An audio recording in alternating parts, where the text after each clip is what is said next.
السلام علیکم۔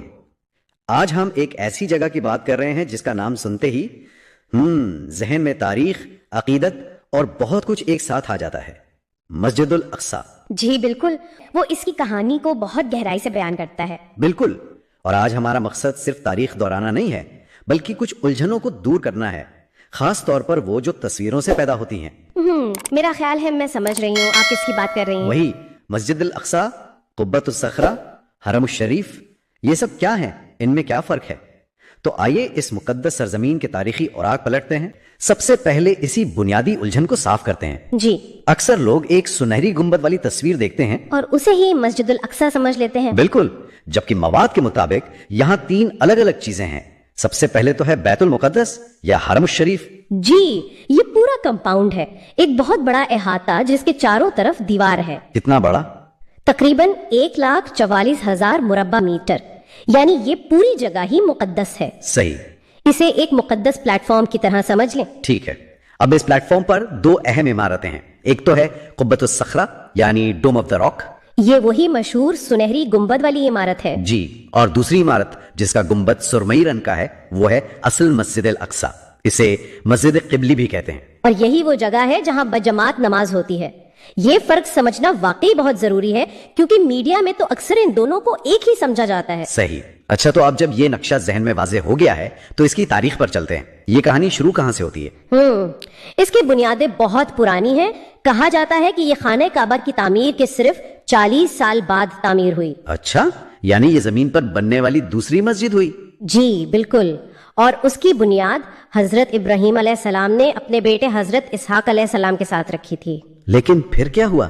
وہ ابتدائی تعمیر تو آج موجود نہیں، وہ وقت کے ساتھ ختم ہو گئی۔ پھر ہزاروں سال بعد حضرت داؤد علیہ السلام نے اس کی تعمیر نو شروع کی، اور اسے مکمل کیا حضرت سلیمان علیہ السلام نے، جسے ہیکل سلیمانی بھی کہتے ہیں۔ بالکل، اور یہ اس وقت توحید کا ایک بہت بڑا مرکز تھا کہ جب واقعہ معراج پیش آیا، جب نبی اکرم صلی اللہ علیہ وسلم کو یہاں لایا گیا، اس وقت یہ جگہ اسی تباہ شدہ حالت میں تھی۔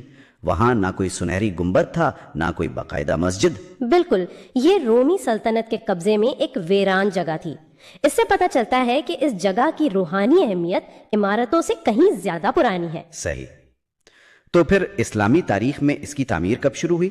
یہ ہوا حضرت عمر رضی اللہ عنہ کے دور میں، جب مسلمانوں نے بیت المقدس کو فتح کیا۔ اچھا، تو جب حضرت عمر یہاں آئے، انہوں نے اس احاطے کو صاف کروایا اور اس کے جنوبی حصے میں ایک سادہ سی مسجد بنوائی، یعنی جہاں آج مسجد قبلی ہے۔ جی بالکل وہیں۔ انہوں نے ایک ویران جگہ کو دوبارہ عبادت کے لیے آباد کیا۔ اور پھر آیا اموی دور، جس نے اس احاطے کا نقشہ ہی بدل دیا۔ ہاں، اموی خلیفہ عبد الملک بن مروان نے اس کی شان و شوکت کو بحال کرنے کا فیصلہ کیا۔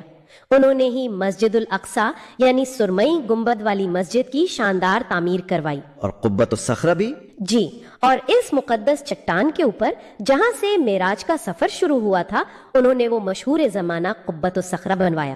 یہ اسلامی فن تعمیر کا ایک شاہکار تھا۔ لیکن پھر صلیبی جنگیں شروع ہو گئی۔ جی، 1099 میں صلیبیوں نے یروشلم پر قبضہ کر لیا۔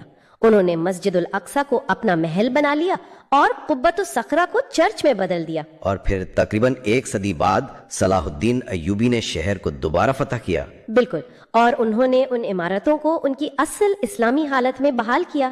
صلاح الدین کا دور اس جگہ کی تاریخ میں بہت اہم ہے۔ اس کے بعد تو یہ عثمانیوں کے پاس رہا، پھر انگریزوں کے پاس، اور پھر 1948 میں اسرائیل کا قیام۔ جی، جس نے اس خطے کی تاریخ کا ایک نیا اور بہت پیچیدہ دور شروع کیا۔ یہ واقعی ایک ایسی تاریخ ہے جو پتھروں میں لکھی ہوئی ہے۔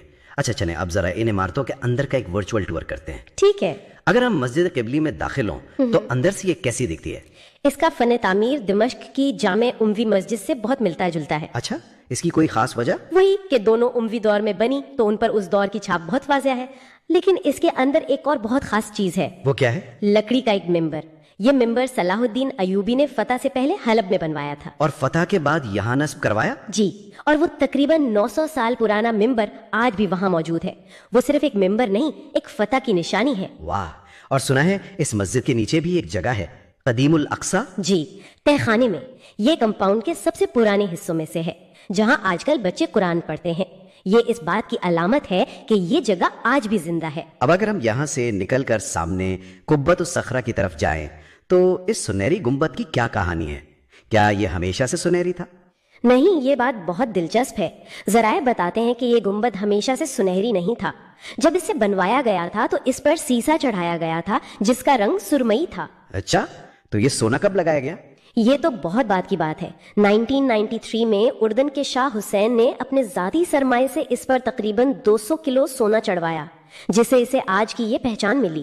اور اس گنبد کے نیچے ہے وہ مقدس چٹان صخرہ؟ جی، جہاں سے اسلامی روایت کے مطابق نبی اکرم صلی اللہ علیہ وسلم معراج پر تشریف لے گئے، اور اسی کے نیچے تابوت سکینہ موجود ہے۔ تو مطلب ایک ہی پتھر، ایک ہی چٹان اور دو مذاہب کے لیے اتنی گہری اور مرکزی اہمیت۔ جی، اور یہی اس جگہ کی پیچیدگی ہے۔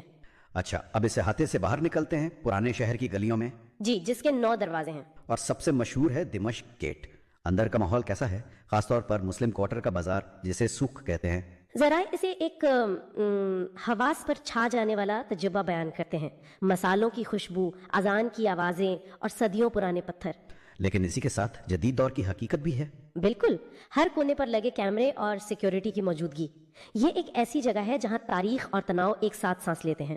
تو آج کی ساری گفتگو کو اگر سمیٹا جائے تو ہم نے دیکھا کہ بیت المقدس، قبۃ الصخرہ اور مسجد الاقصی یہ 3 الگ الگ چیزیں ہیں۔ جی، اور ان کا آپس میں گہرا تعلق ہے۔ ہم نے اس کی تاریخ کے اتار چڑھاؤ دیکھے جہاں ہر دور نے اس پر اپنی چھاپ چھوڑی۔ بالکل، اور ہم اپنی گفتگو کے اسی مرکزی سوال پر واپس آتے ہیں کہ زمین کا یہ چھوٹا سا ٹکڑا اتنے مختلف اور بعض اوقات متضاد معنی کیسے رکھ سکتا ہے؟ شاید اس کا جواب یہ ہے کہ یہ صرف اینٹ اور پتھر کی کہانی نہیں، یہ شناخت کی کہانی۔